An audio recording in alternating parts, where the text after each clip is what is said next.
Hello, my name is Yamara Carranza, and I decided to do my literature review on the quality of life in cultural tourism.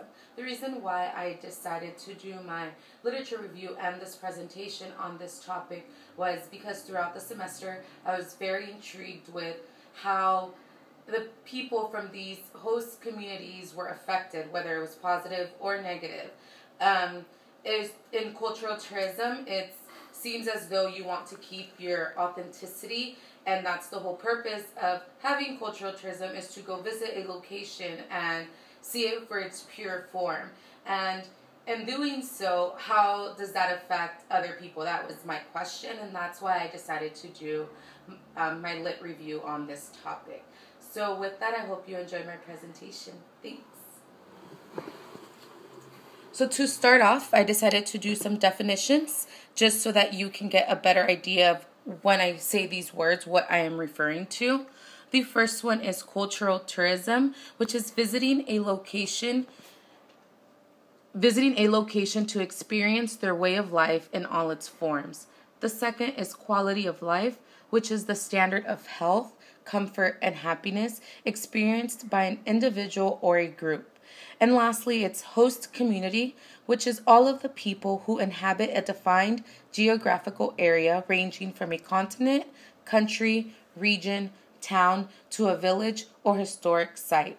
So the way I broke this paper down, like I mentioned earlier, is the positive and negative effects that come with the quality of life in cultural tourism.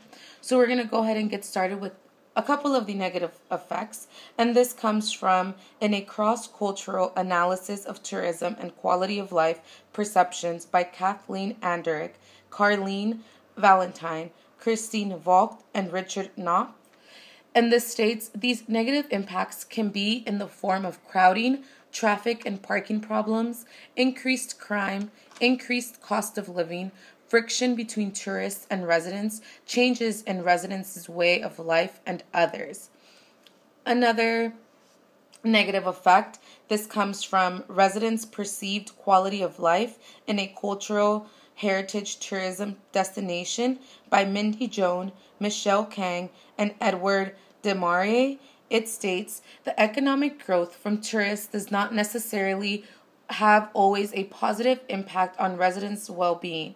Cost of tourism, economic benefits for residents' quality of life include loss of cultural identity and historical resources, as well as environmental degradation, crowds, noise, litter, traffic and parking problems, water pollution, increased crime, increased cost of living, friction between residents and tourists, and changes in residents' way of life.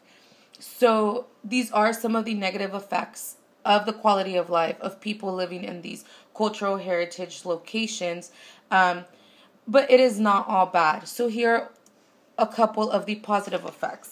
So this comes from Assessing Community Quality of Life in the Context of Tourism Development by Chia Pin Yu, Shu Taiyan Ko, and Charles Chancellor. And this states the United National World Tourism Organization and the World Bank argue for the potential of tourism to be used in the fight against poverty, particularly in less developed countries. Another positive effect comes from how does tourism in a community impact the quality of life of community residents by Kyungmi Kim, Muzafi Uise, and Joseph Sergi. In this states, community leaders and economic development specialists have increasingly treated tourism as an important industry that can enhance local employment opportunities, tax revenues, and economic diversity. So there are some positive effects to the quality of life of people, like mentioned, in areas with high in poverty. This could help their economic situation. And I will go further in detail with this in my paper. And that concludes my presentation. If you have any questions, go ahead and comment below, and I would gladly answer them to the best of my abilities. Or if you have any comments or any ways in which I can improve, or other questions in which can make my paper better, I would greatly appreciate it. Thank you.